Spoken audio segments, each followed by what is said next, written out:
Do, do, do.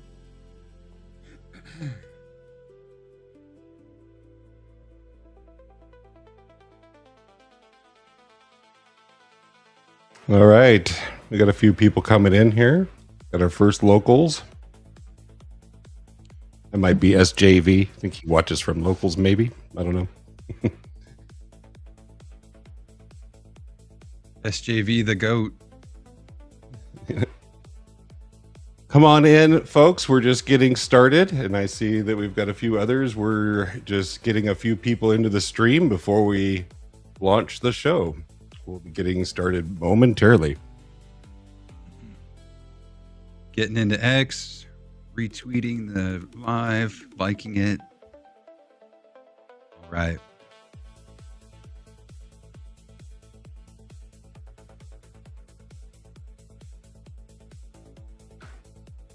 Got your cup? Yes, sir. And which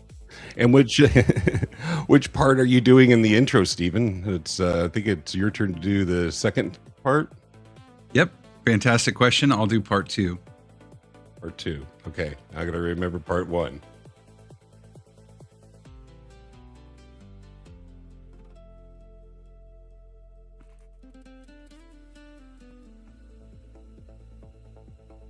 All right. We're getting ready.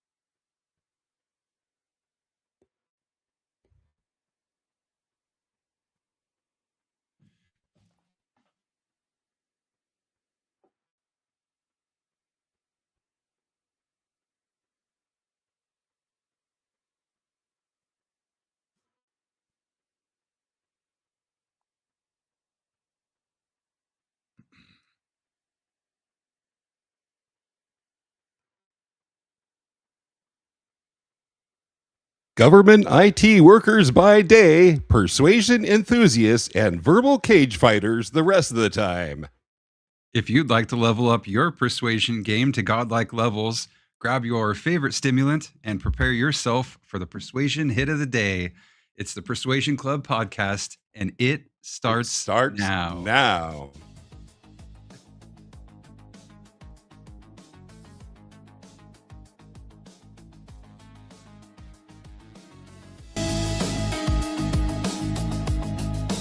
Oh, yeah. There's the volume we needed. There it is. Next time I'll have to put that on my notes. Hit the little button that makes the music louder. Welcome.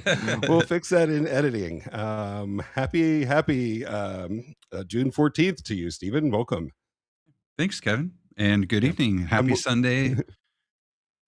It's funny because I'm welcoming you. You're like the co-host. Welcome to the guests. But welcome to you too, Stephen.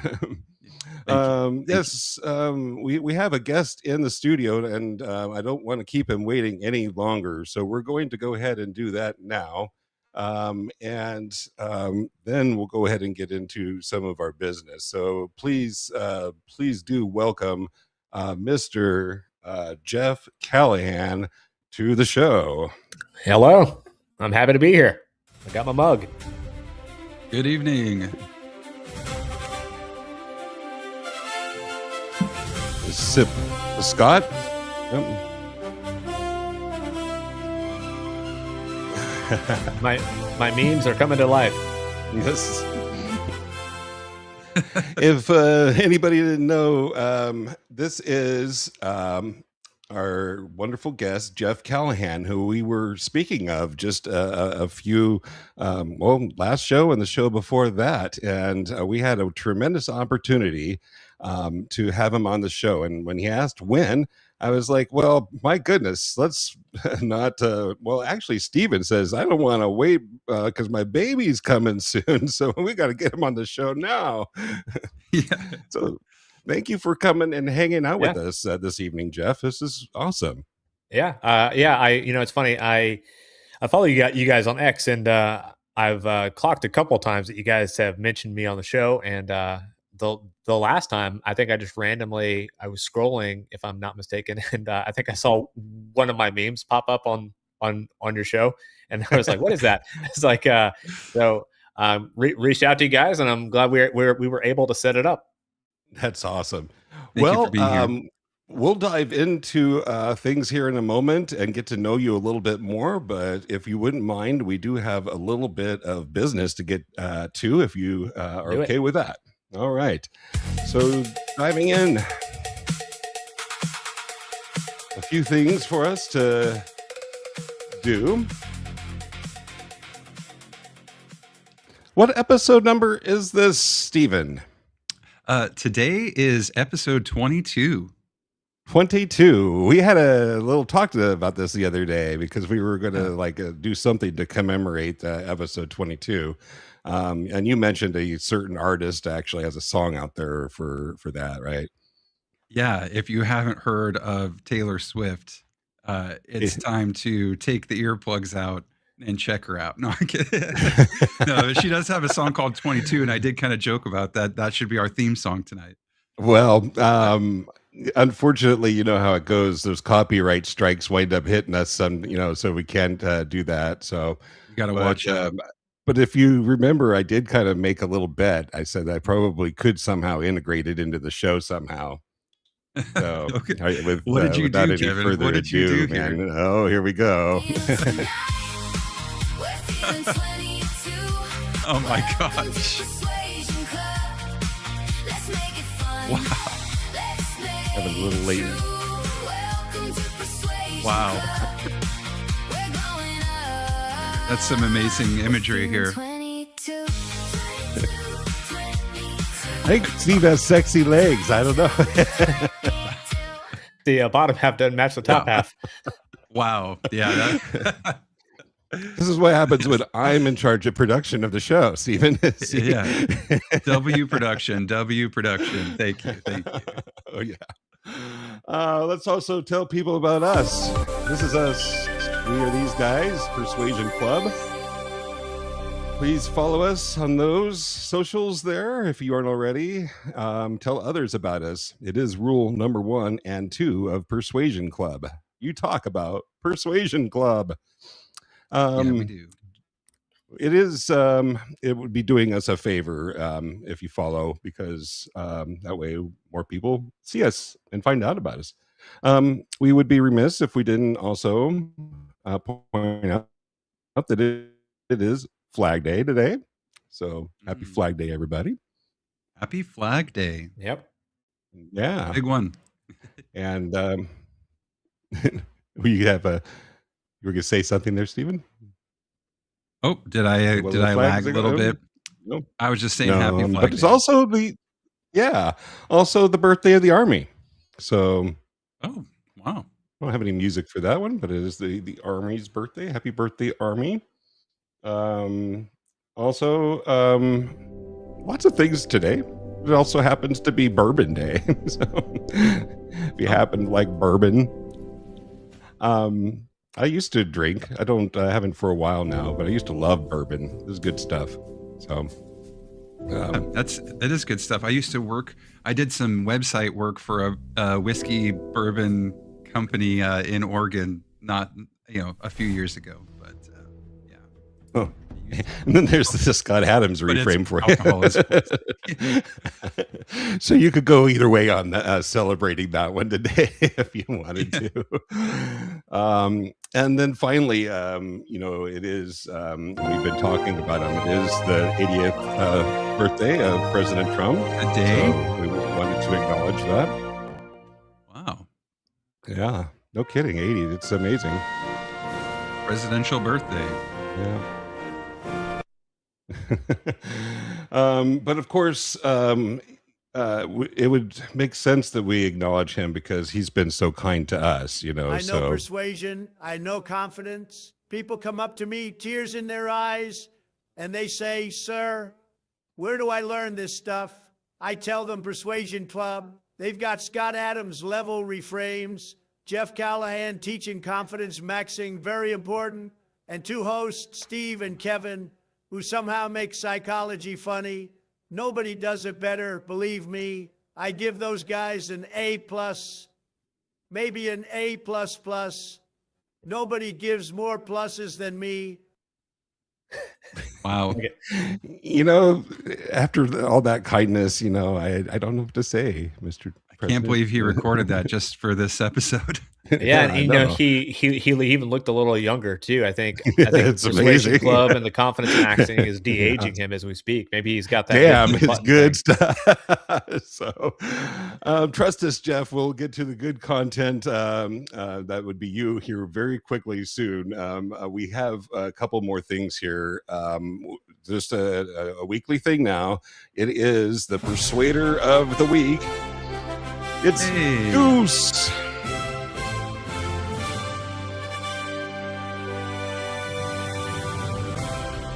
And once again, tell us a little bit. This is Steven's cat, okay? Because nobody's been submitting their cats yet. So, you know, we got to get some people going on that. Tell us Gotta about get people Goose, Steven. Hey, Goose came from a hoarding situation around the Portland area of Oregon. He was like one of, I think, near 100 cats that they confiscated from a property. And as soon as I saw him, I was like, that's the guy I need to take home. I was looking for a cat to adopt. So he's a rescue, and he's been super chill. And I think he's 7 years old now. So he's Okay. been around for a minute, and he's doing good. It looks like an awesome cat. All right, and let's tell people real quick how they can submit their persuaders.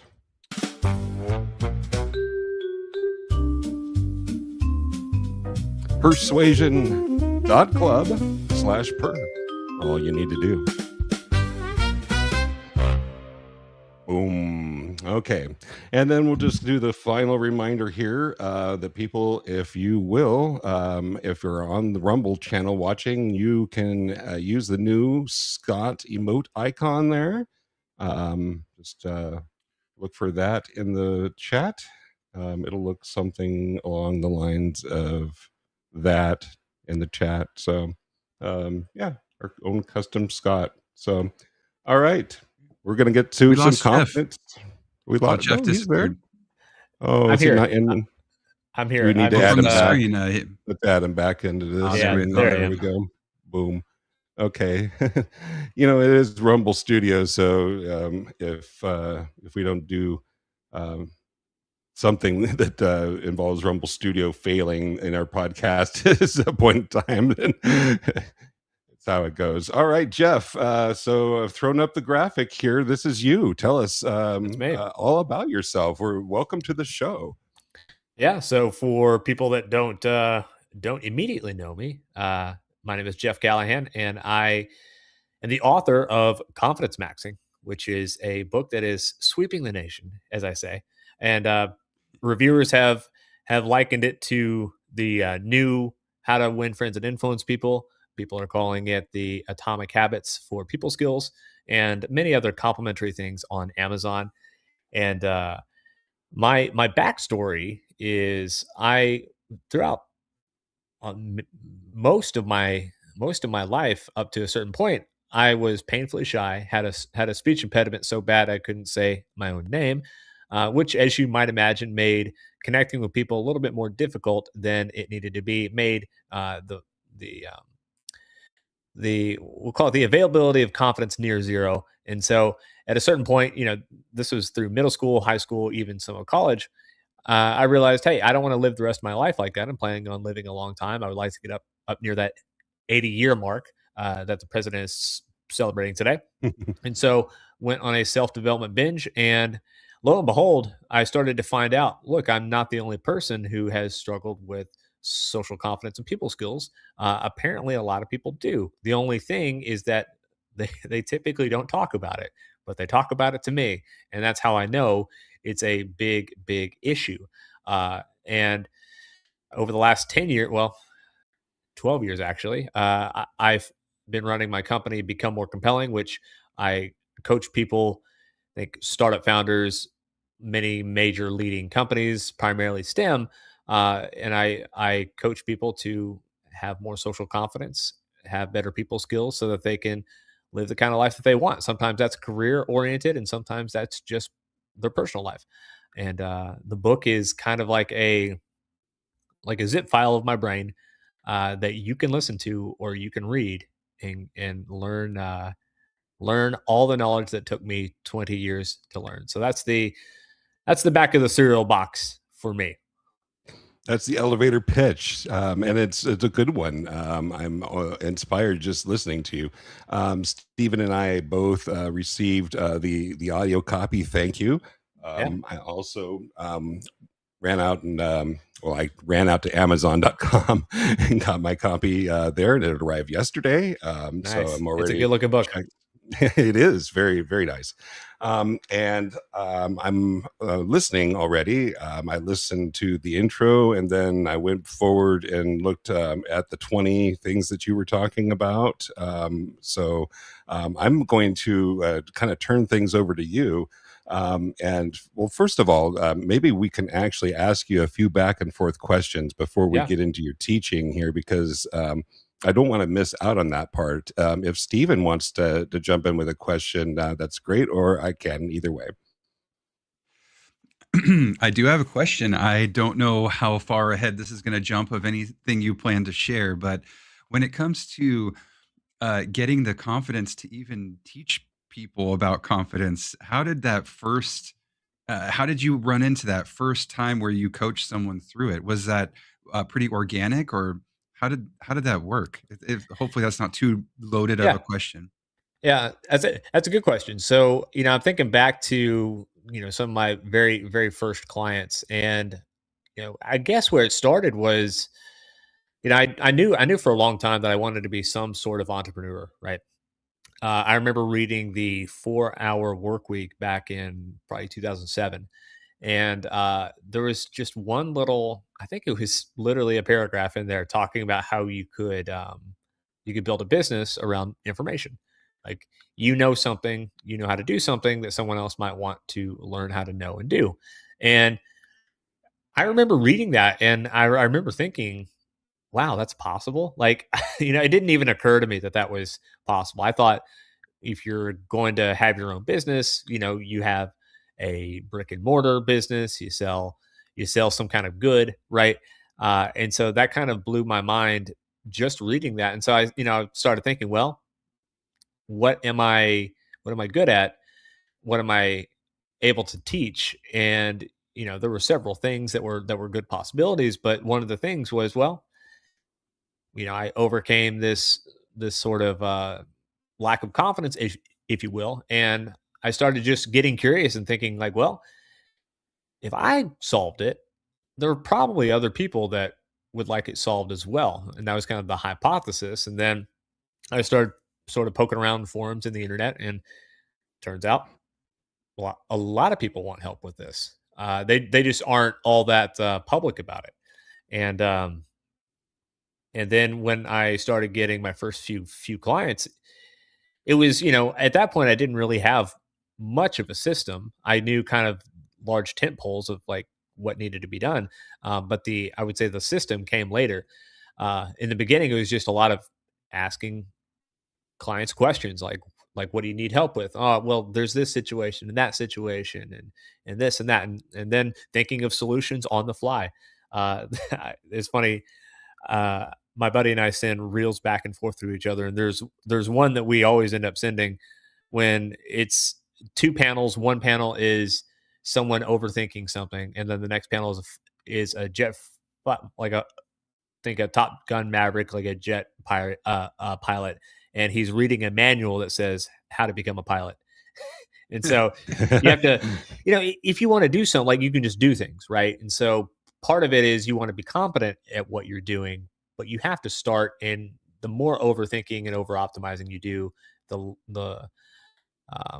less good outcome you're probably going to get, because you're going to get stalled out. And so I remember back, 10, 12 years ago, those first clients was very much a work in progress. And, I was able to help them in a profound way.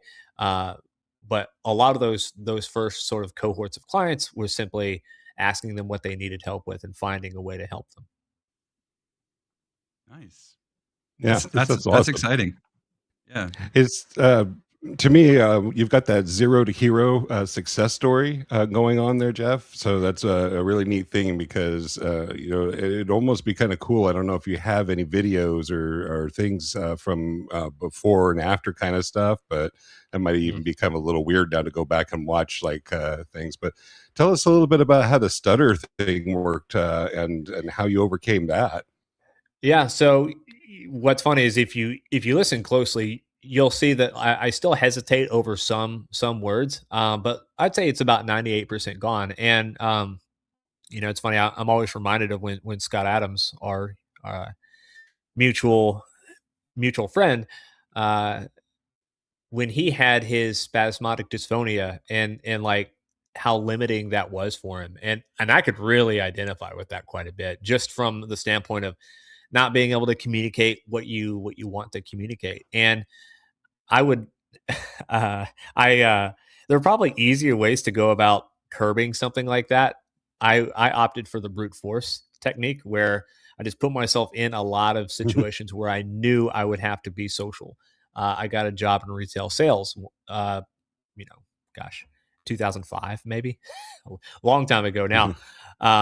And, over the last 20 years, I estimate conservatively, because at a certain point I stopped counting. I used a little math to help me with this, but I estimate I had probably close to 100,000 conversations, if not more, because I just stopped counting at some point.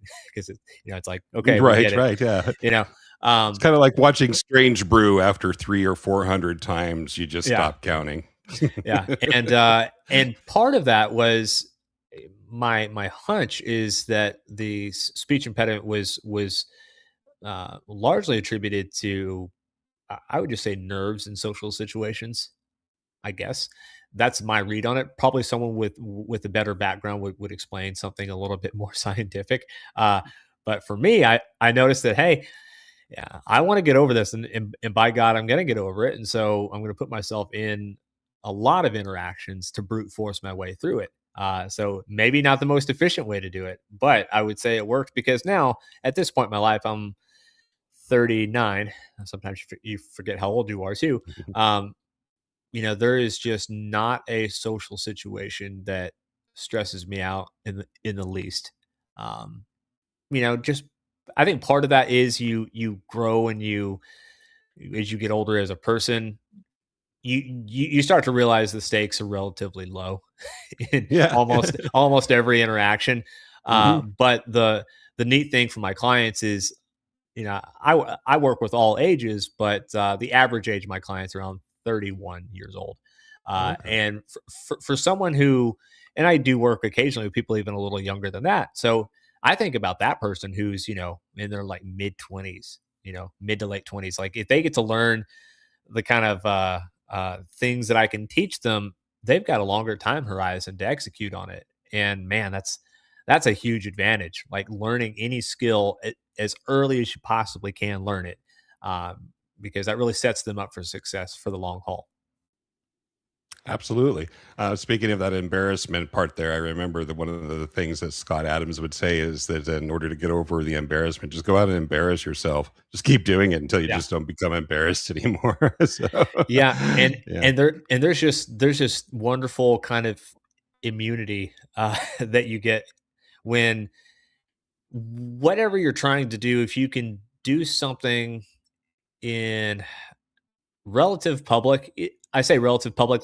I think a live stream would fall in that category, right? I started a live show in the mornings, Confidence Maxing Live, and I wanted to build that skill set, because I'm always kind of looking for any last scraps of potential embarrassment, and I want to find those scraps and hammer them out, so that I'm immune. And I think what comes with that too is, if you own your own company, and like, there's no one on earth that I answer to, outside of like, the people that are really important to me, like my really close friends or my wife, and, people I really care about. Right. But that also gives you kind of a wonderful immunity to the opinions of others, which is nice. Right. I like it. I like it. So Jeff, we had talked a little bit before the show over email and stuff, and we thought that if you had anything that you had in particular that you would like to share with us this evening, that you could go ahead and just have at it for about 20 minutes. Do you want to jump in? Yeah, so there are a lot of different options on the table for us, and one I think it would probably be helpful to cover just kind of the broad strokes of one of the first chapters, which is competence maxing, not confidence maxing, competence maxing, because Okay. one one of the like the preconceived notions that people have when they hear the word confidence is like, oh, you just have to be confident. And it's like, okay, well, yes, that's true. But what's the mechanism behind becoming more confident? Because what's funny is, yes, my book is about people skills and communication skills. That's where I hang my hat. But I've had people message me and say that they're like losing weight with my book. And Oh. like just building any kind of skill. Like I've had clients become better at golf, like using some of the stuff. And the reality Okay. is, it's the feeling like if the end state is I want to be more confident at the skill that I'm building. Well, I need to know the roadmap to get to that confidence.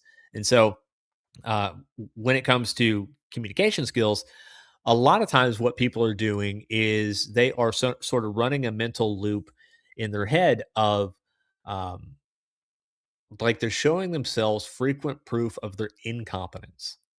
And we do this in a few different ways. A really common way is simply you remember an awkward moment from years ago, or you really don't want an awkward moment to happen, so you're kind of trying to avoid it as much as you can, and sometimes that can actually cause an awkward moment. And all of that is just doing one thing. It's reinforcing your own perceived level of incompetence. You're not going to become confident with that loop running. It's not going to happen. So one of the big things that I talk about with my clients is one of the first things to talk about, and I talk about it in the book too, is and I'm cheating by reading a little bit of my book too, even though I wrote it. Sometimes I need a little bit of refresher myself. Uh, there is no confidence without competence, right? Competence is built through consistent action. Consistent action creates automatic improvement. And confidence is simply the ability to predict the outcome of your actions with a high degree of accuracy. Accuracy only comes from a high number of reps. And the final point here that I'll pause is show your mind frequent proof of your own competence, and soon you'll believe the proof. And so, one of the most important things you can do, it really doesn't matter what skill. Um, I just happen to have a deep love for communication and helping people in that arena, but this would apply to something more technical, like if you're starting to get into vibe coding and you want to show yourself frequent proof of your competence. Guess what you have to do? You have to record instances of you being successful at what you're trying to do. The form that this takes with clients is I'll have them write down social wins. Sounds pretty easy. um, the number one sort of feedback that I get is clients will and I'll stress this to them, like, even something small counts. Saying hi to your doorman counts. Nodding at Okay. someone walking the dog, that you've seen a few times, like that counts, especially in the Saying hi beginning. to somebody in the elevator on the way up and wishing them Yes, a good day. Sure. it all counts because what we need to do is build a solid track record of evidence that we can be successful in whatever skill it is. Right? You can apply this to other skills. Um, and So a lot of times clients will come back to me and they won't count something because they thought it was too easy. And I'm like, no, no, I want you to count that and write it down. Actually, why do we write it down? Because we need to be able to review that social win later. Once a week, Okay. we need to be able to thumb through our So social keeping a wins. journal, making track, keeping Yeah, track, and then referring back exactly. and looking at those. Yeah. Okay. Because it's very easy. There's this baked in. It's a It's a wonderful little feature of the human psyche called the negativity bias. I'm sure you guys are probably familiar with this, where we tend to place a lot more importance on negative things that happen, including wishing them not to happen in the future, than we might place any sort of stickiness around positive things that happen. And it, on a certain level, it makes sense, right? Because our cavemen great grandfathers, when they were doing their podcast around the campfire, if they heard a rustling in the bushes, they would think, oh, okay, no, that's really bad. We need to get out of here. They didn't care that it may have been a bunny, you know. uh, Mhm. they were like, okay, maybe let's rejoin the others, right? Um, and so Rick Hansen, PhD, has some really good writing on this, but he says that positive experiences are like Teflon, and negative experiences like Velcro. And so we have to work extra hard to capture and remember those positive experiences, because the way our brains are wired, there's going to be no trouble with us remembering those negative experiences or those feelings of incompetence. But we have to work really hard to remember the positive things. And I'll bring up one more point, and then I'll throw it to you guys for reaction. Um, Another really closely related part of that is, say that you have an interaction that goes like 95% well, like it's really good. It's like mostly fantastic, but there's like 5% that maybe something could have gone a little different. You could have told that joke in a different way, or you went for a handshake, but you ended up getting caught between like a fist bump and a handshake, and you didn't know what to do. And so what do? You might have a knee jerk reaction to wad up the entire 100%, including the 95% that was great, and then you toss it in the failure bucket. Uh, and you don't need to do that, because you're discounting a mostly good interaction that could serve as great proof in the future Yeah. that yes, you are competent. So that was a lot. I'll throw it back to you guys. Any thoughts, questions, or reaction? Let Stephen have a chance at it first. So going back to when you were talking about, people tend to focus on the times they mess up. Right before that, at the end of your first chapter as well, you were talking about the difference between wanting and deciding. And I feel like that kind of hit hard too, and relates to some of the stuff that you're talking about with the competence maxing as well. Just of wanting is like daydreaming, and when you decide you're going to do something, that takes your commitment level to an area where you basically can't avoid it, or you don't want to avoid it anymore, because you're deciding that you're going to do that. And so the negativity bias that kind of comes not far after that is talking about it can be a protection mechanism, like you were saying, for the cavemen, like, let's get out of here and join the others. But for this topic, negativity bias can stop you from feeling competence. And I don't know if you feel this way, but uh, the competency it is a big part of feeling confident. And you had talked in your book about people that were really competent at something but hadn't practiced the confidence part. Does that was that right, or am I misquoting you on that within the Yeah, book? so that I don't remember writing that specifically, but what I will say is, and actually I wonder what we can do is, I want to share I think this will be fun. I've got it on my X, and what I'll do, I'll DM it to you real quick, Okay. because it's a nice little graphic. I will find. I've got it right here. Well, let's see if I can do this live. So let's see. I'll send it to you via DM right now, and we'll see. We'll see if this works.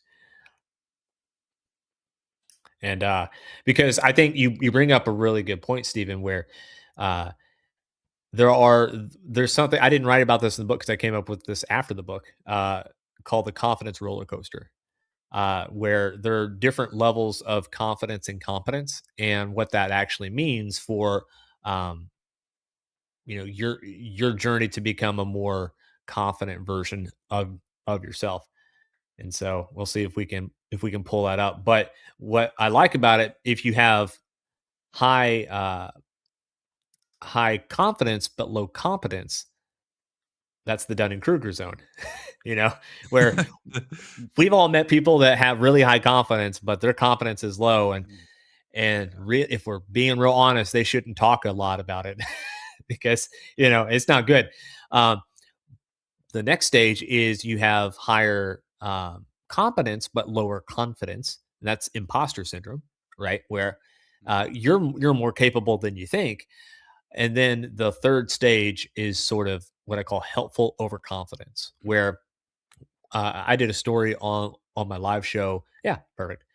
And so I did a story on my live show of if your confidence is just slightly higher than your competence, not Dunning-Kruger zone, but just a little bit higher, that actually increased the performance of people doing some sort of task. I can't remember the exact study. But it got me thinking of that's actually the ideal zone is high competence and maybe just a little bit higher confidence that we have. Kind of what I call this is we have faith in our ability, where if putting this in communication terms, if you have 1,000 interactions, you start to recognize patterns, and you start to recognize just the general. I think about it kind of like the angle of what most outcomes are going to be. They're going to be almost all in this range. Sure, there could be an outlier here or there, but just probably not. Right? The statistics just aren't supportive of that, and so you end up developing a real faith in your ability. And what's nice about that is you're thinking less in the interaction, and you have a lot more faith in your ability. And so even things that would have tripped someone up if they were less confident because they had less competence, it's not going to trip you up, because it's just going to, what would be like a massive speed bump to someone is going to feel like a pebble to you, because you have a lot of faith in your ability. So any thoughts or reactions there? Kevin? I would say that the repetition and keeping at it is definitely key. Like I notice in myself that the first time at something I'm going to suck, and the next time I'm going to suck a little bit less, but pretty much still suck. And then after a number of times, I'm going to not suck so much at that thing. And I like in your book, you point out, you kind of alluded to it too, that you got to take these things one at a time.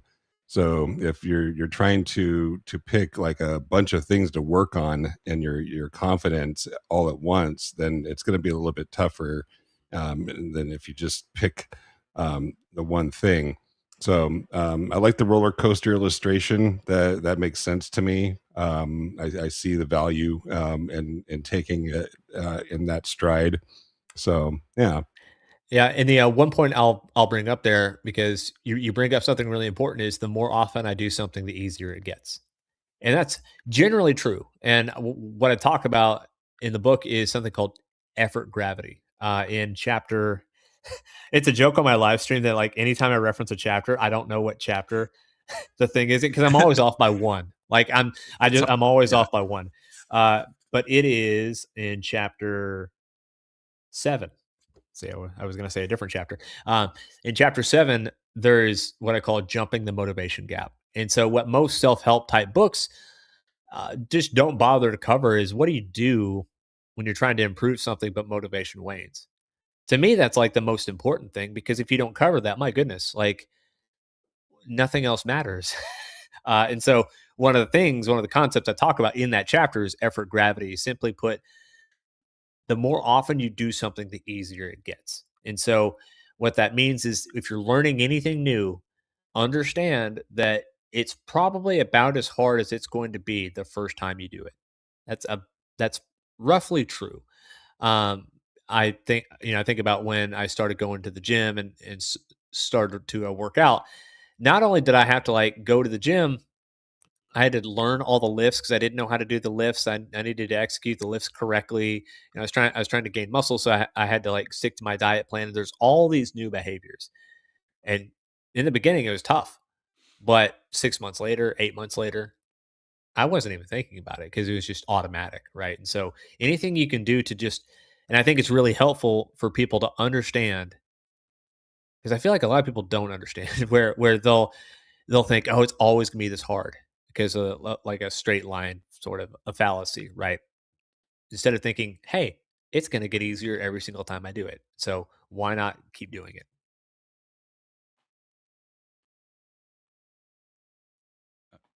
Kevin, you might be muted. We got some dramatic silence there. I see red under your picture. Looks like it hard muted in Rumble. If you take too long, I'll jump in because I do have a comment and a question. Yeah, go ahead. Go ahead, Steve. Now, but I don't know what muted me. Something did, but since you have another question, take it. Oh, we were just going back. I've been thinking this whole time. I've just been like silent, but the competence with the confidence, the roller coaster that you had, the imposter syndrome. I've always been someone that's been doing stuff, and I'm always a little bit less educated or certified than the people surrounding me. So that's always kind of led to do I have the competence to do this? But I have confidence in myself to learn something new and to jump in and kind of be fearless and dive in head first. But I don't always understand or feel confident about the certification or education I have. And something that I've learned from doing that over and over again is usually certification and education helps people get somewhere quicker, uh, but having the skill and the repetition and doing things over and over again and taking those chances and taking opportunities usually gets me to where I want to be quicker. And it's more of like you're saying, like don't let the bad experience stray you, because it's not always going to be that way. Of doing something over and over, like you said, working out at the gym. uh yeah, if and when I do take a year or two off of lifting weights, like that first week is terrible. It's like, oh man, I can barely like sit down on the couch without feeling so much pain. So I do like that you uh, like continue to repeat the repetition. You can just do things, like you can do things, and there's nothing stopping you really from just doing something and creating that opportunity. It's all around you. It's more of the fear that you have that's going to hold you back. So Yeah, that did speak a lot to me. yeah, my favorite meme that has become more popular, people are using it a lot more, is I'll call him the simple person and the hooded figure, and then the over optimizer in the middle, where I I guess maybe the actual title for it is like the midwit bell curve, something like that, where uh, usually it's you can just do things on one side, you can just do things on the other side, and in the middle is like I need to do these 7 things and I need to wait for the right time, and it's all this stuff, right? And my only goal in life is to be on either of the other sides. I don't care. Like it might be the simple side. I'm fine with that. you know, like I just want to be uh and most of what I talk about with clients, actually, the people that I try to help are people who are overthinkers that tend to just overanalyze, overthink, and sometimes over optimize a lot of different areas of their lives when really what they need is to paradoxically, they need to set up a system where they think less in interactions, thinking less, especially thinking less about yourself in an interaction, is gonna make it way better. One of the worst things, and probably listeners will catch themselves in this. If you do, that's fine. Um, if you've ever caught yourself giving yourself a sort of a report card or grades of how an interaction is going while you're in the interaction, guess what? You're going to have a real bad time. And so you just don't need to do it. Um, what's much better is really externalizing, right? And thinking, well, how can I be a good listener? How can I focus on asking questions from the other person and getting to know them a little bit better. That's going to set the right frame, which is much better than just thinking like, oh, I wonder what they think about me or whatever. Like, no, you're going to have a terrible time. The joke I use with my clients is simply that everyone who's giving themselves a evaluation in an interaction, no one's thinking to themselves, I'm doing so great. My goodness. They're just not thinking that. They're thinking like, oh, you're so stupid, or the inner jerk that I talk about in the book is showing up and whispering things to them that they would never allow anyone else to whisper to them. And it can be a real problem. Yeah. That inner critic is definitely alive inside of me. It constantly nags at me, and I've had an easier time over the years as I just kind of started to say, "Go away," get out of here. Because the thing for me is, I keep thinking that other people are thinking about my interactions with them all the time. It's me that's thinking about them all the time. The other person's moved on. They're Yep. they're done, and so going back and correcting the interaction, that's not the right idea, because you're only going to make it worse if you try to correct it and say, "Oh, I didn't really mean that," or whatever. That might have sounded weird. Don't try to correct it. Just make sure the next interaction's better. Mhm. But that's kind of the thing, is that people move on so quickly and they forget so quickly, and they're also so self-absorbed anyway that they're not thinking about you. Nope. Sorry, they're just not, so And yeah, a that's couple of that. points on that actually is one is I've asked this question to every client. Can you tell me about a time when you observed someone being awkward, and can you describe it to me in detail? And guess what? Only once have I ever had anyone be able to even answer it. Everyone Yeah. else is like, I don't know. To the one person that had something, I asked them, well, what did you think about that person? What did you feel? And they're like, well, I really just felt empathy, because I was like, anyone could push the door when it's really a pull. It could have happened to me. It could have happened to anyone, right? So that's point one. Point two is, can I walk you through the movie poster reframe? Yeah. So Yeah. I don't I'm almost certain this is not in the book. So this is a Persuasion Okay. Club exclusive. Particular Awesome. movie. So I call it the movie poster reframe, and it goes like this: picture yourself walking past a wall at the front of a movie theater. You've got all these different movie posters, and the first one you come across is your movie poster, right? And in the style of a lot of movie posters, it's got the floating heads and maybe a little bit of action in there, whatever it is. Guess who the biggest head is on the movie poster? It's you, because it's your movie, right? Now, if you have a spouse or a significant other, they might be on there too, probably a little smaller head, right? Your buddies might be towards the bottom.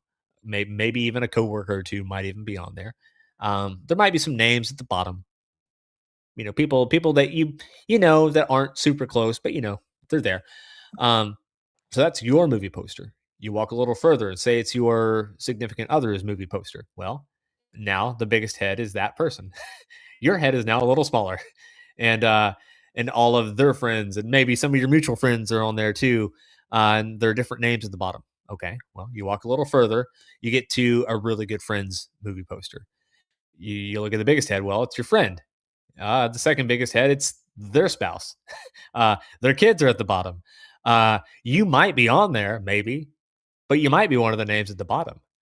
And then you go a little further and you just happen upon someone that you've met, but you're not close to or anything like that. You scan all over it. You're not on that movie poster. And you're not on most people's movie posters. And this is good news, actually, because most people aren't on your movie poster either. And so I like that, because it kind of reminds me that we are the most important person in our own movie, and everyone is that way to varying degrees. And it's freeing, because if I do mess up, which if you have more interactions, your total number of awkward moments is probably going to increase, but your percentage of awkward moments is going to decrease because your skills get better. So this is a very freeing thing, because it frees you up to try and it frees you up from the expectations of others and the opinions of others. So any thoughts? How do you guys like the Persuasion Club exclusive there? I think it's I like it a excellent. lot. I might actually have to use that one in a clip video, if you wouldn't mind, Jeff. Yeah, do it. Yeah. Perfect. We do that all the time. We're always thinking about what other people are thinking of us, and the movies that they're watching are completely different movies than we're even watching. So it makes perfect sense. Hey, well, we have a little bit of time left here, and I thought maybe we would try to play a little bit of our game, if you wouldn't mind playing along with us, Jeff. Let's do it. Stephen, I'm hey. going to give you control here in a minute, but I'll start us off. Let me go ahead and flip us over here to the screen. Oops, come on. You know you want to.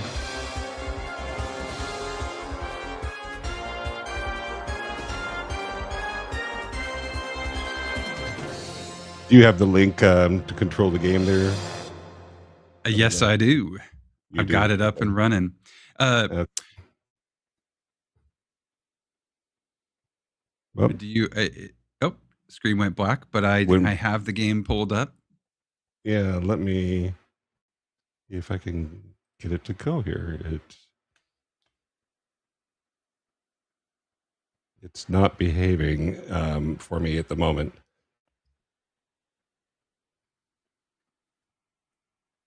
Strangely, it'll get there. It might not get there. If it won't get there, I still have questions for Jeff. So if we can't run we the can do game, an audio only version of the game. Yeah. Who wants to be a blindfolded? Audio only. Yeah. Who wants to be blindfolded? Why don't you go ahead and ask your question, and I'll get it working here, Stephen, because I can do that while you're talking with Jeff. So let me go back to this other screen here, one of these, and you can ask your question. Yeah. When it comes to encouraging someone to continue trying things that they may be having a bad experience at, is there, and not to dive too deep into, getting some free coaching that you may usually not get for free. You know what? Dive in. It's cool. Dive in. Yeah, because for me, I usually operate with the fact that as long as my intentions are good, I can pretty much do anything guilt free because I really mean the best. But that's helped me through a lot of failures because I do experience failure, but I've always kind of been a person that believes in like the fail forward kind of, for the most part, mentality. But what is something core that you encourage people who do continue to fail and maybe aren't seeing the improvement as quickly as the lack of improvement is also discouraging? So is there something that you usually kind of give to people that are experiencing that? Well, I would actually take a step back and think about it in terms of are you playing a game that you can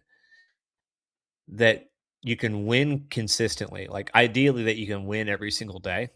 That's a much better game to play than a game in which you only feel like you win at some point in the future because you've achieved X, Y, and Z, right? I think I may give this example in the book where, like, say your goal is to make a friend. It's like, okay, well, that's a good goal. That's a fine goal. But here's the thing. You will be in a losing state until you actually make that friend. If you're having conversations every single day, you're going to feel like you're in a winning state. And actually, now that I'm thinking about it, I think actually one of the items on the 20 lessons that took me 20 years to learn has the perfect thing. Number 17. I'll read this to you.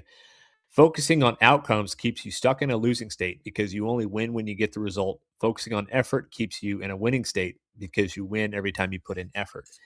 And so I think about that a lot in terms of whenever you're improving something, is it likely that at some point along the line you might encounter some sort of plateau? Yeah, I mean that's absolutely possible. If I've set up the system correctly, then every day I'm taking an action that I can be proud of, that I like, that makes me feel good. And if I string enough of those together, in my opinion at least, you may not even notice the plateaus, even though they may happen, because you're focusing on something a little bit smaller than what is my overall trajectory. What's my overall trajectory? It's more of, hey, I know I'm doing something every single day that is sort of upstream from the result that I want. And then over time, the result will take care of itself. But the difference, and I'll get your opinion on this, the difference is you'll feel like you're winning the entire time instead of only feeling like you're winning once at the end. Any comment or feedback there? I like it. I feel like you said, focusing on outcomes keeps you stuck. Focusing on the effort is keeps you winning. Uh, I do like that a lot. I feel like the fact that people give up on things is sometimes really sad to see. Not sometimes, most times it's really hard to see people give up on something that they had a bad experience or a slightly bad experience, when it's like you could just keep trying and eventually like you will overcome that, or you will get to where I think you should be or you want to be. That totally resonates. I really like that a lot. So that's a good lesson. Yeah. Thank you. Thank you. Yeah. Looks like All we got right. it Well, up. as you can see, we've got the Hey. screen working here. So Okay. we'll go ahead and pretend like we're running a game show here. So, Always wanted to Jeff, be on you a game can show. actually be the host if you want and ask the questions. And Stephen and I have fun actually trying to answer them. So All right. we don't have the answers in front of us. We don't know. So let's just It- see what the system gives us. It may work, it may not. Hey. All right. Okay. So the scenario is you walk into a meeting and your brain starts narrating your every flaw. Which roadmap lesson applies first? So we have Okay, leave immediately to protect go your ahead and brand. read those if you want, Stephen. Yeah. Yeah. Memorize a monologue in the bathroom. C, wait until you feel zero anxiety. Or D, shift attention outward. The room has cues if you look. Oh my goodness. Well, I think that C is not a good answer. B is not a good answer. Leaving immediately A to is protect your not a good brand. answer. You got to protect your brand, right? Yeah. Yeah. So One second. I'll be right back. 1 sec. Okay. You're on So the I'm hot going seat. to think, shifting attention outward. Yeah. He just left. How can you do that Maybe he's phoning a friend. You don't during know. a show, man? You don't do that on Millionaire. Nope. Sorry, Sorry. Regis. Just lit, The door knocked and I had to phoning disappear. a friend. Sorry about that. Asking Yeah. that's what he's doing. That's all right, So- Stephen. All right, I need your final We're answers. just laughing. We're giving you a bad time. I'm thinking. I'm I thinking don't know. D. Is that what you're thinking, Kevin? That is correct. I am thinking D. All right. All right. Nice. Yay. All right. Okay. Next question. Why do interactions improve when attention is focused outward rather than inward? A, inward focus makes you telepathic. B, outward focus means never preparing. C, inward focus is always superior. D, you pick up cues, topics, and energy instead of grading yourself.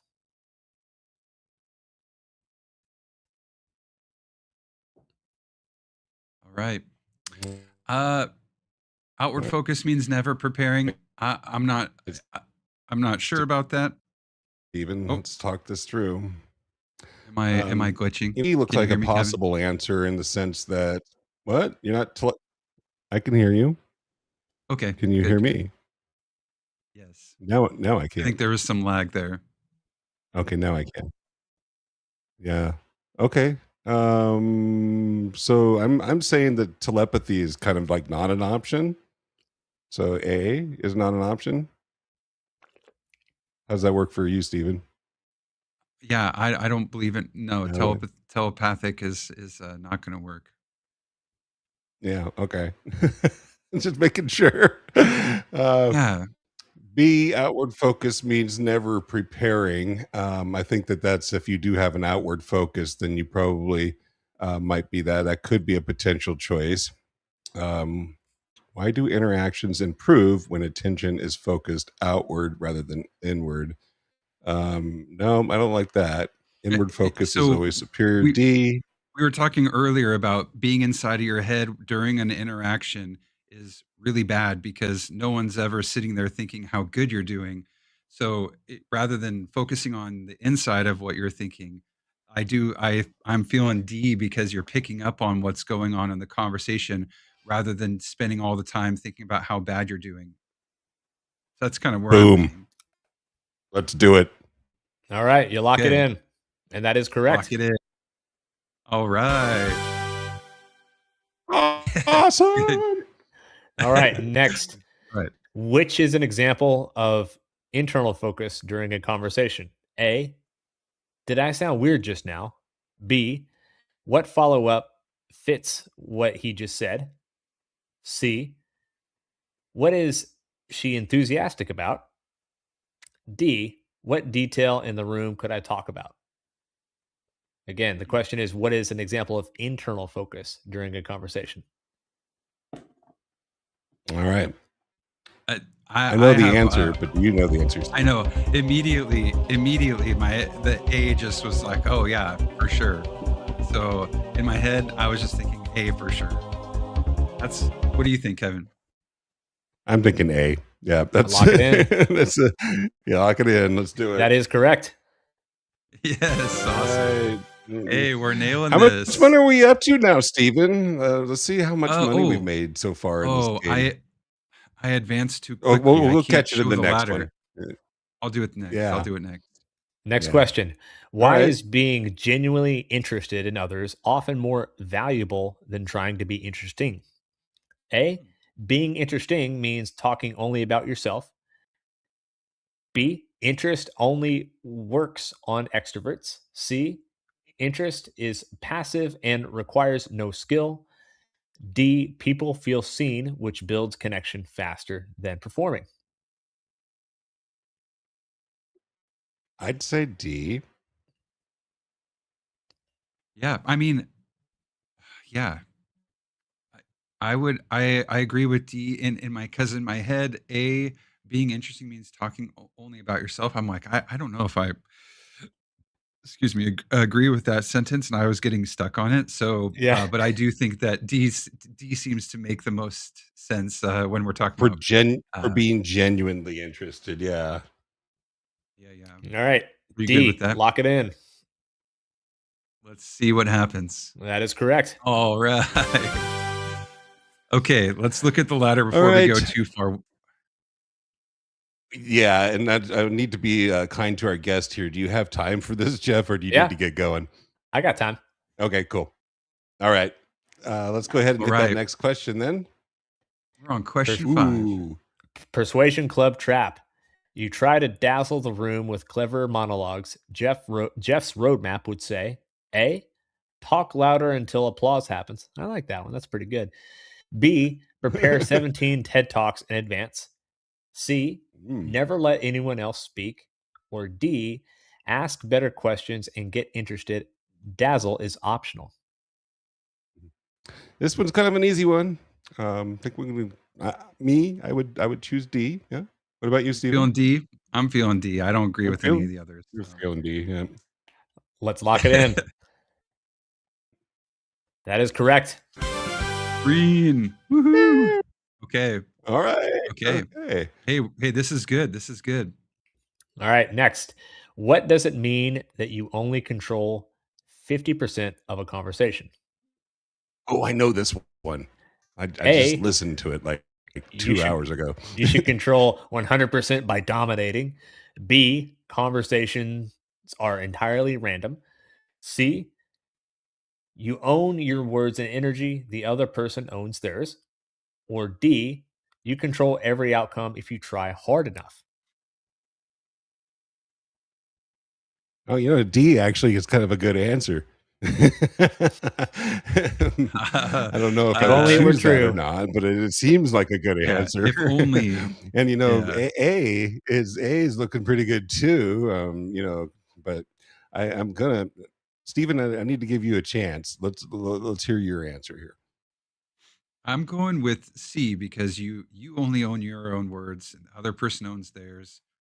That's how I approach a lot of conversations, or like even like if you had a partner in school that you're working with and the two of you own part of an essay or something, it's like, yeah, I can only own my contribution.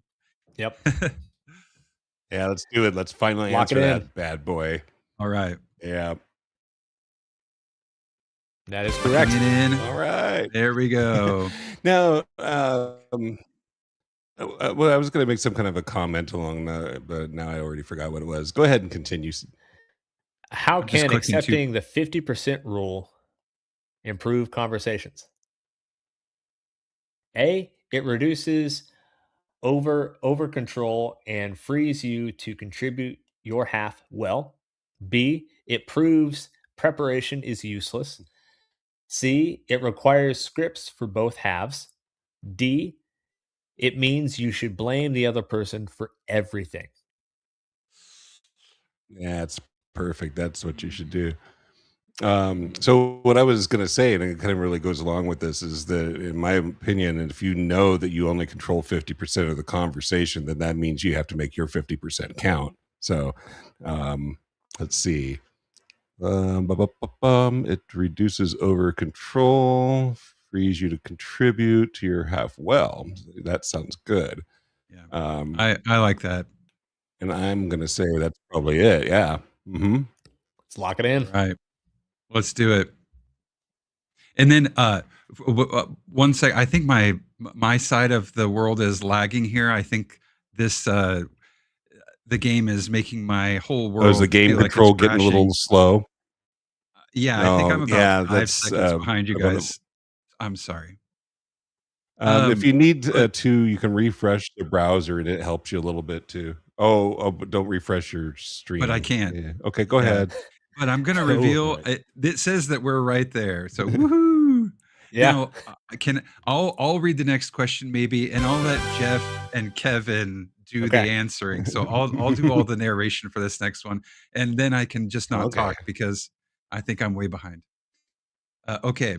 So how can treating someone like a friend help create friendship?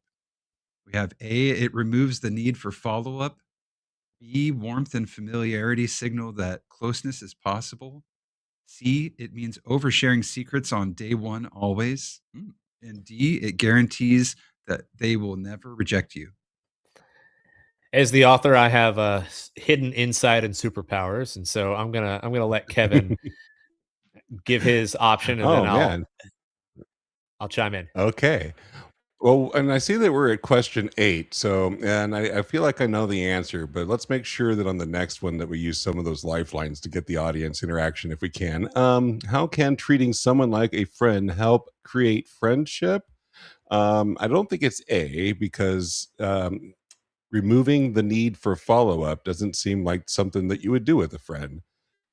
B, warmth and familiarity signal that closeness is possible. That seems kind of nice, and I would probably say that would be a good contender.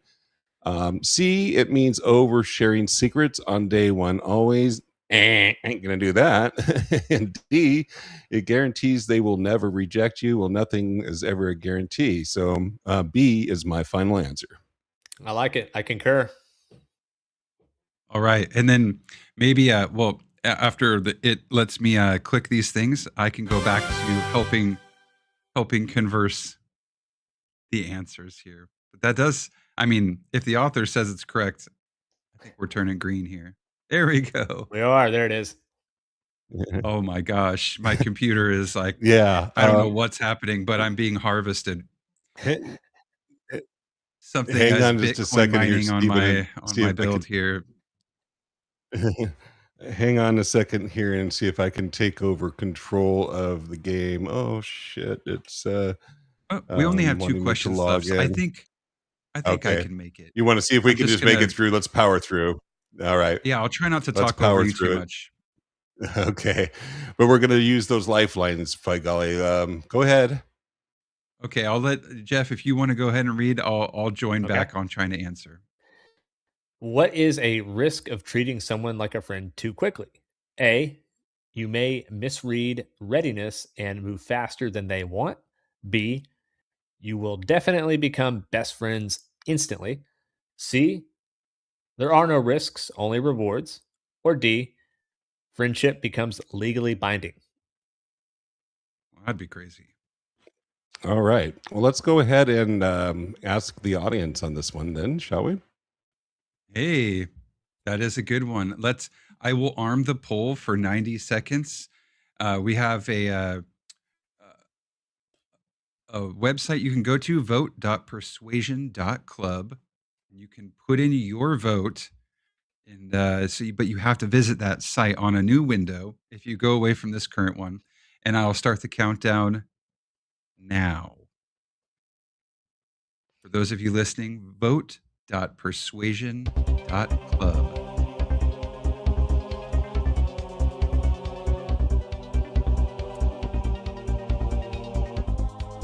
Let's see how many people are going to give us their input.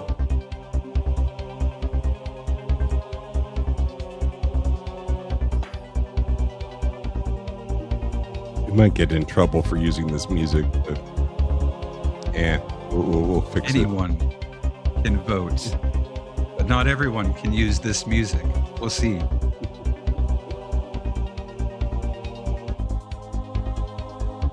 We found that using a little bit more time lets people load the website and get their vote in. So hopefully that's happening. it.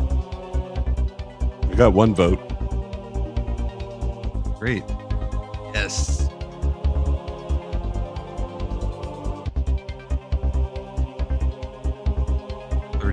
Well, I guess I'm way behind. 20 more seconds left. It's about right. You're not that far behind. Yeah.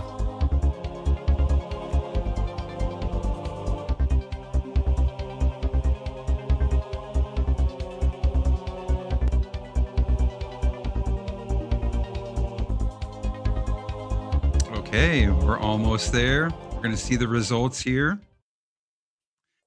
Hey, All right. we got to vote for D. Friendship becomes legally binding. Ooh, someone. 100% of the audience thinks that, according to the votes. Interesting. Yeah, right. You know, they must be right. What did Scott say about the 25%? I'm wondering if that might be a 25%er. No, we're not going with that one. I'm sorry. But I do Steven, you have feel an like answer? A seems to make the most sense, because if you start viewing and treating them like a friend before that's apparent or clear in the relationship, definitely can get on people's awkward or weird side really quick for moving too fast. So I concur. that's kind of how I'm feeling. Agreed. All right, let's Lock lock it it in. It's doing it. It's getting there. The music has told The us music that is a it's correct. clue. I cued the music ahead of the reveal. So that's my fault. I've clicked the button. It's taken its time. So we're at the Yeah. last question here. Yeah. And there we go. It did it. Yeah. But we're All going right, to cool. see Let's do this. We're almost rich. Yeah, we're almost Okay. there. Why does focusing exclusively on outcomes create a losing mindset? A, outcomes are always immediate. B, outcomes are the only thing that matter. C, effort is irrelevant to growth. Or D, you cannot fully control outcomes, so you set yourself up to fail. Would you like to use Why a does 50-50, focusing Kevin? exclusively? Well, Yeah, I mean it's there, right? Might as I well. can't phone Let's a use the friend. You're my only 50-50 and friend. get rid of half of that. So there we go. So Kidding. okay, so it's either B or D. And I do not agree with B. So I have to go D. I do not either. I concur. I'm with you. All right. Lock it in. Lock it in. It's thinking. It's still Come on, thinking. baby. It's revealing. The reveal is almost here. It's the final question. So here we go. This is too funny. There we There go. we go. There it is. All right. $1. We earned a whole $1. Easiest Congratulations. dollar on I've that. ever earned. Yeah. Yeah. Yeah. Those questions. What is this I good feel stuff, like, though? I had a lot of fun. Yeah.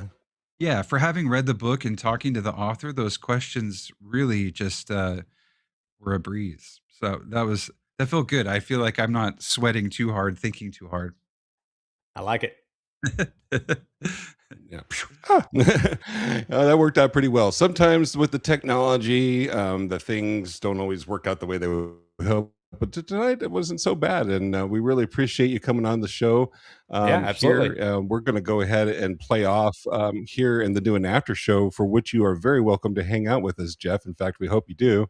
And then we just want to say thanks for everybody for showing up and joining us tonight. Again, with us tonight is best-selling author Jeff Callahan of Confidence Maxing. You can get your copy on Amazon today. We'll be back next week, Sunday night at 6:00. We hope you'll join us then. Until that time, thanks for hanging out with us. Thank you so much. Thanks for being on the show, Jeff. Absolutely.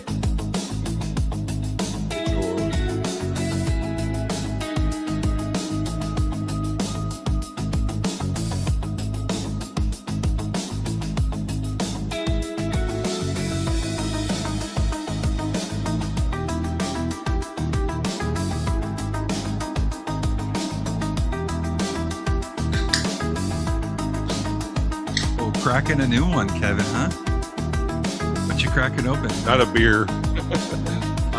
Root beer.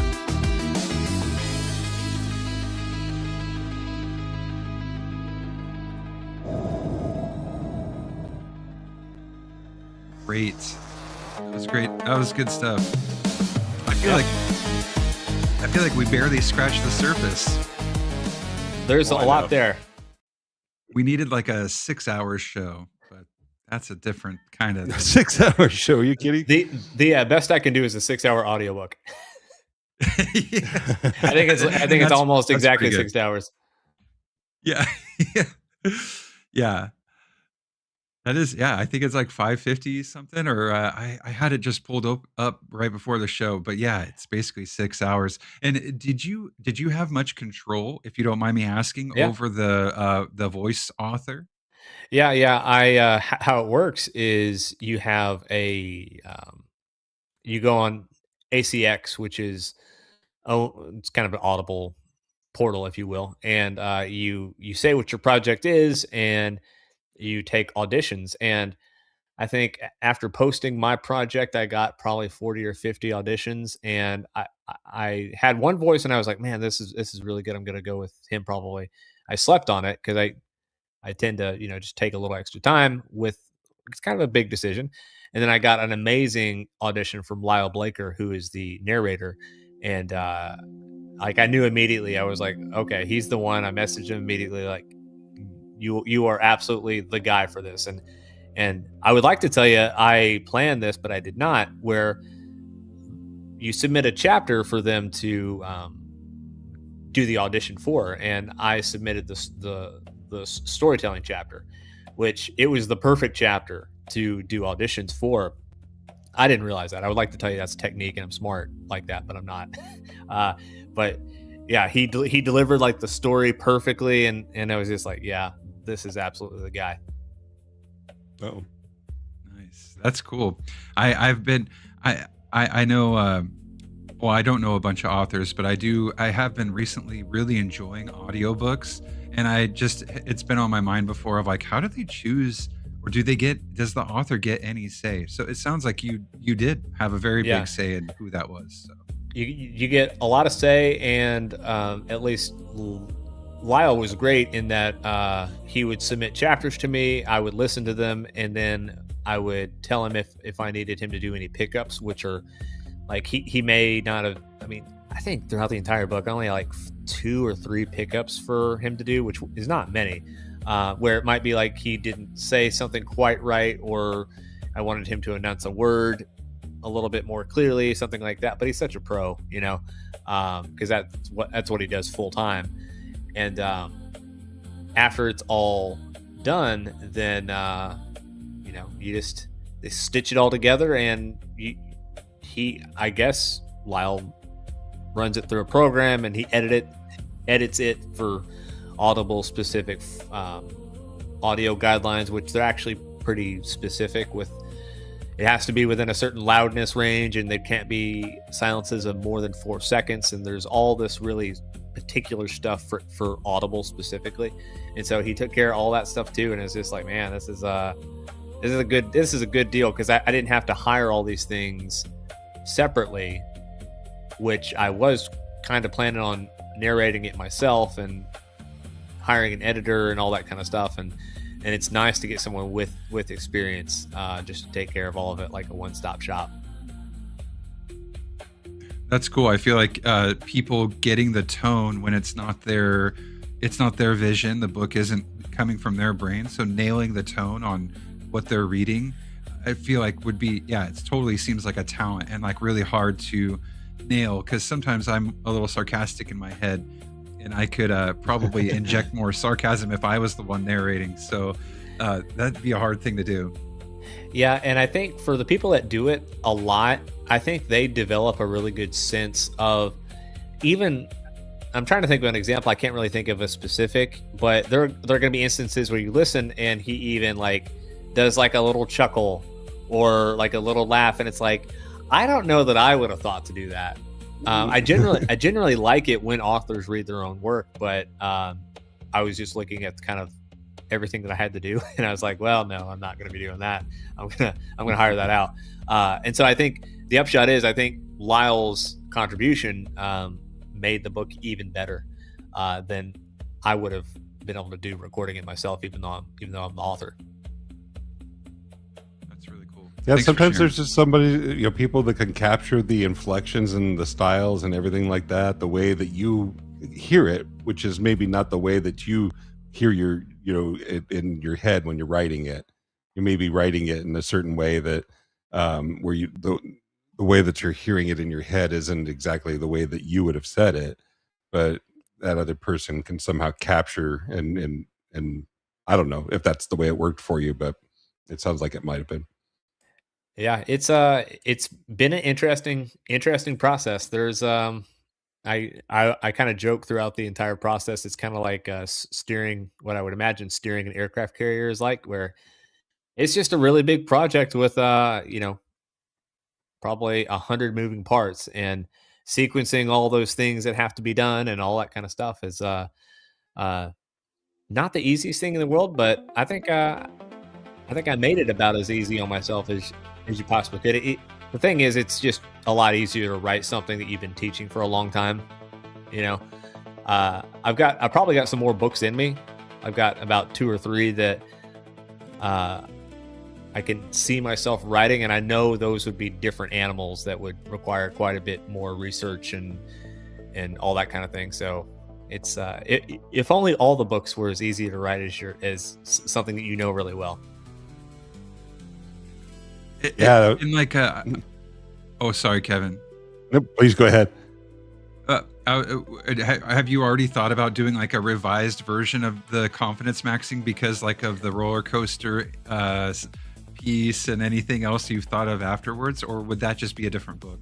Yeah, maybe in the future I might revisit and do an expanded edition potentially, but the next book that's noodling around in my mind, and this wouldn't be an announcement, this is just something I'm thinking about, is when I wrote the introduction, be a rebel and talk to people, and in the world and human connection, I think that there's potentially a whole book there, where I could go into each of the facets of the world and human connection.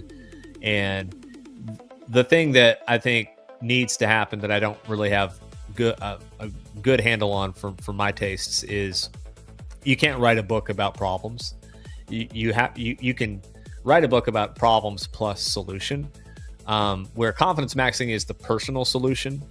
There needs to be like a sort of a community level solution to the world and human connection, not like a government societal solution, but just a community level solution. And so until I get a good handle on that piece of it, then that'll be my signal to move forward with a second book. That sounds really cool. And then like the third book, and I haven't said this publicly at all, so this is another exclusive. And, if you haven't written the second book, then like the third book is a long ways off. But there's something I think about where I've talked about this on my live show a couple of times, where civilizations need confidence as well. Think about, and this, I first started thinking about this when the Artemis 2 mission happened. And there was an article from The Verge, and I covered this on my live show, where some writer was like, I don't know if we can really go to the moon for harvesting materials from the moon, and it was just like the crab in a bucket. I call them crab in a bucket Americans. That it's really easy to just kind of nip at the heels of people and drag them down into the bucket. And no society is going to be exceptional if that mentality is running people. It's just not going to be. Like, imagine if JFK had gotten up, and it's like, we were going to go to the moon, but then we realized it was going to be really difficult, and maybe you can't go to the moon because there's this thing that might mean we can't mine the moon or whatever. And it's just like, no, you do things. Like, you become confident through doing things, and societies become confident by looking at what's possible. Like, think about the first time you saw Elon Musk land a rocket and you're just like, okay, that's pretty cool. Like, we need much, much more of that. Oh man, yeah. So that would be the third book, would be like civilizational confidence. And then you've got all three. You've got civilizational. You got how many times did he have to personal. crash that thing before he finally could land it too? Yeah. And those rockets blew up like crazy for a long time, and now it's just like, just. And now he's the world's first trillionaire. Not even a problem. That's crazy. Yeah. Kevin, did I step on your toes earlier? Yeah. Did you have something? Did I don't really know, man. Just playing everything by ear. Managed to get 7 whole shares of, or is it 9? Anyway, we got some shares of SpaceX. You bought some SpaceX? Cool. Not a lot. Cool. Yeah, I bought some SpaceX, too. yeah. And I'll probably, this is not investment advice, but I'll probably buy more. But I just, it was spur of the moment where I was like, oh, okay, yeah, I do want to buy this, and I want to buy it on IPO day if I can. It'll be interesting to see what happens next week. If it might go down a little bit, but you just don't know. Like, it was pretty stable throughout the day. It was really stable. And so I don't know if there's going to be much movement up or down on Monday. It'll be interesting to see. Yeah, I don't have any, because I'm definitely not someone to ask for financial advice, but I do kind of wonder now, because I'm hearing that a peace deal has been announced for Iran. So if that actually is the thing, that could actually drive markets upward. We'll see. Yeah, just the market in general. I think it'll be really in general. Yeah. If Elon can, and I'm not going to pretend I know. We got SJV.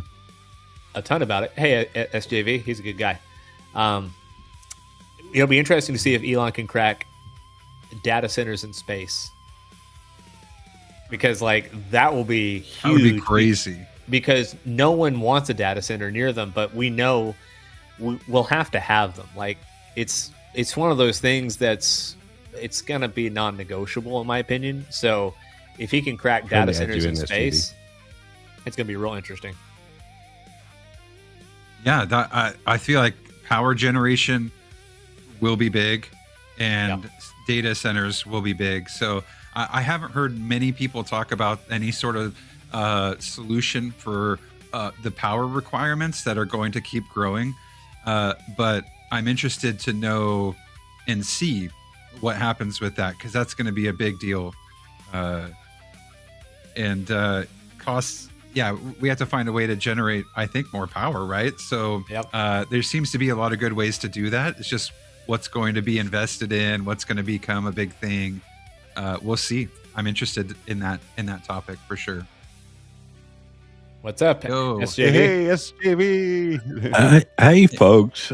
Persuasion Club. Long time no see. I'm kind of Good to see you again. Good evening. The first time SJV joined us, we thought God had showed up on our screen, just this dark picture with just this guy in a beard and everything, and we're just like, hey, it's God. Well, Good to see that you. was, believe it or not, that was my world television premiere. And Jeff, you talked to Marcella. She's the one that tricked me into it. So, Okay. but back then, I She- did not want to talk publicly, and things have kind of changed since then. You got a whole setup now. Yeah. Yeah. You Well, rival us, man. You're way better than us, actually. Well, I only go to excess, not one bit further, So, but I just wanted to come on and thank Jeff. You really fit in real good with the school, so I really appreciate what you're doing there. I appreciate that.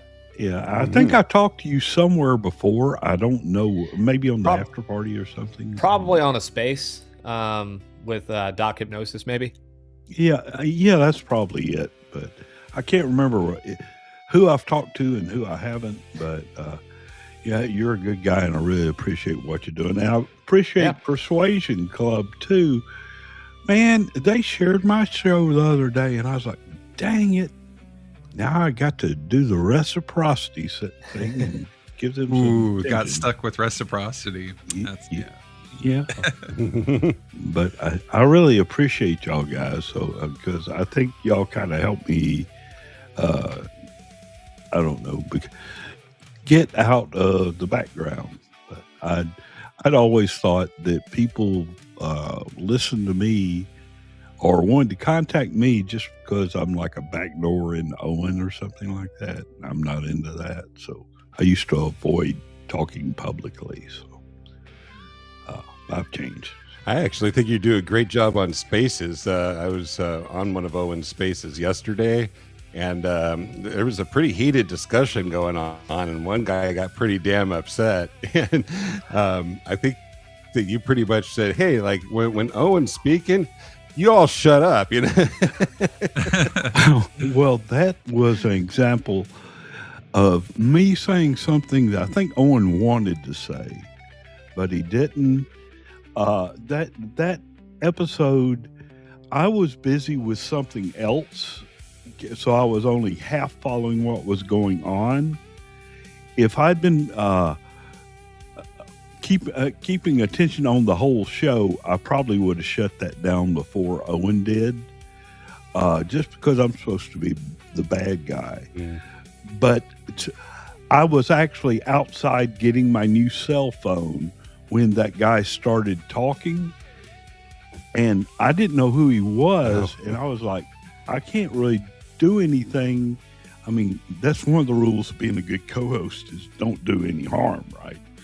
And so since I didn't know where he came from, he could have been somebody a guest Owen invited or something, so I couldn't just boot him. But no, I think I liked those words I said, because I think it's something Owen would have wanted to say, but Owen's a nice guy, and I'm not, so there we go. It sounds like you're a good moderator. Sounds like that's something that a good moderator would do is, hey, you're kind of bringing down the vibe, Right. and you need to either be quiet or change what you're doing. But yeah, that sounds like a good moderator move. Yeah. Yeah, you're a good bouncer, actually. Yeah. Well, see, the after party to me comes before anything else because, Jeff, you may not have even heard this, but Scott Adams on the after party reviewed us and he was like, "This is great." And really what he meant was Owen, it wasn't me in the background. But I'm very proud of the after party and very protective of it. So, Yeah. but no, y'all saw a unique episode Saturday, but it was actually good too, because I was permanently banned for nearly 2 months, right? Did y'all hear about that? Yeah. I was like, where the hell did he go? He's gone. Yeah. Yeah. Well, What when happened? I got back and started co-hosting for Owen again, some people in the comments, someone was giving Owen crap in the show, and they were like, "SJV, go save him." And I was like, Owen can take care of himself. Owen's a pretty mature guy. Well, that show yesterday, Saturday, was a perfect example. I loved it. I think I've muted the entire channel before numerous times, but I think that's the first time Owen's ever done it, and it just tickled Wow. the crap out of me. So. Jeff, I had a question Hey, if before you eventually I might have to Oh, run go ahead. here soon, but I was going to ask Jeff, outside of writing and doing the confidence maxing, I'm sure you get asked a lot of questions because you're now a best-selling author, but what kind of hobby do you have that kind of helps you disconnect from that kind of stuff? Yeah, that's a good question. So lately I've been getting into doing some very light homesteading and gardening in the back. Oh, wow. And I've got some chickens, and so I tend to my chickens, and right now I'm growing some squash and zucchini and arugula and some other things, and so we got a little bit of land out here where outside of the city, and Cool. it's not like if your day job is computer anything, you got to have something that's outside of that, and so. Yeah. That's what's been keeping me busy lately. I was just looking That's at awesome. Wilco yesterday for some ducks. I'm looking for some like non-flying ducks, and apparently there's some breeds that don't fly, because I'm thinking like that would be really cool to have ducks for whatever reason. And also living in Oregon, like our main mascot is like, ducks Yeah. and beavers. So, but And- you can't own a beaver legally. So Ducks look really cool. Oh, I in think. Oregon? yeah, Yeah. all right. But Sorry, yeah, I didn't mean to interrupt you guys. But I would love to. Half of me would love to get ducks, and because I think they're really cute. But the other half knows that like ducks only live 2 years, and it's like, oh, yeah, what? I didn't know that. yeah. They don't. I mean, chickens Oh. 5 to 7 maybe. But Huh. ducks are. I think it's like 2 years. It probably varies by breed, and so, I mean, I've buried a couple of chickens. We've lost some to just illness or weird things, and they're at the end of the day they're animals. They're outside, but you kind of develop a little bit of an attachment to them because you go out and you feed them snacks and you let them run around and stuff like that. So it's hard to not get attached to whatever's in the yard. Yeah, totally. And so ducks like high on the cuteness scale, but you just got to prepare yourself. Thank you. I didn't know that. I haven't gotten to that point in my research, but yeah, it sounds like a shorter term commitment. Yeah. for buying ducks. Interesting. But man, super cute, and I think if you got them like a little pool and they could like run around in the pool and stuff like that, like it would be awesome actually. Yeah, my city requires like you have to have something they can completely submerge themselves in, a water source, and an inside kind of thing and an outside kind of thing. So you have to. There's a few things to consider, but anyway. And thanks for sharing. That's good stuff. the last thing I'll say on it is I have had duck eggs and they taste pretty close to chicken eggs. Pretty close. I don't know if I had to tell you what the difference was. I don't know that I could. And so scrambled duck heads. Kind of like Yeah, rabbit and yeah. chicken. It's like they're very close, but Yeah, I did go through a phase in life where I lived with some guys from a farming community that were going to college. We were roommates, and we started raising rabbits for food purposes, Mhm. and that was kind of heart wrenching. At Yeah. when you process them, it's Yep. really sad. So you do get attached, even if you try not to. Yeah, it's just one of those things where like I have a buddy's dad raised meat rabbits, and yeah, like I like the rabbits that we see on our walks, down the street, and like they're turtles, and like I think I'm one of those people that if I could, I would just adopt all of them, but I have to like hold Yeah, hold myself, and I'm like, you know what, we can't just pick up everything. We yeah, wouldn't have any room for anything. But I totally get it. yeah, yeah. They're cute. So it's tough to have cute food. So, but thanks for right. sharing. That's good stuff. Yeah. I have a little bit of a story to tell about that because when I first moved to Oregon from Southern California, my grandparents lived on 12 acres in Cheshire, Oregon, kind of near Eugene. Anyway, they had cows, and I love those cows and everything. And one day I noticed that one of the cows was gone. Yep. And we're sitting down to a steak dinner, and it's like, "Hey, Grandpa, where's that cow?" Well, And he's just like, "Shut." About that. it is now inside you because you've been eating this cow. It's like, Yeah. okay. We have a cattle ranch that's near us, and you'll drive by sometimes, and they'll be near the road, and you look at them like, oh man, these cows are awesome. I'm like, I know I couldn't have cows because I would just feel like, okay, they're huge pets that take up a whole lot of feed. It's like also like steak, and I also like all the things that cows turn into. Yep. Oh, yeah. It's tough, the balance of wanting pets and needing food. Yeah, it can be sad. Like have a cat, have a dog. They're your inside pets. Lavish them with love and toys and all the stuff. And then everything that's on the outside, it's like, well, you're here while you're here. That's at least what I try to think, even though I'm not all that successful at it. I've got a lot of animals here, but because I've got Bobo the pit bull, every night he goes out and clears all the animals out of the woods. That's his thing. So I don't get to see him much anymore, but I've got tons. I mean, I've seen Bobo chased a wild hog one day. Well, that's a good thing. And I've like walked in. I don't know why anybody would live in the city. I love living in the country. So Same here. Like I lived in the city for forever, and once we moved out to the country, we're like, oh well, here's the thing, I'm never going back because Yeah. it's awesome out here. Yeah. I used to live in a kind of a more farming community, and now I've gone back recently because I don't live near there anymore. But I have been back, and it's all townhomes. Everybody's bought farmland and has developed a bunch of it. So if I ever do move out to the country again or live out there, I'm gonna have to move further away so that the development doesn't get there too quickly, because I feel like that's a problem. Yep, and it's so hard to predict the future. You don't know, like that area you might get swallowed up and technically be in the city that you moved out of. It's like, Yeah. okay, we exactly. got you. You're back, and it's like I didn't want to be back. Yeah. Yeah. Extra. that's why I want to buy up Well, some more of the land around me.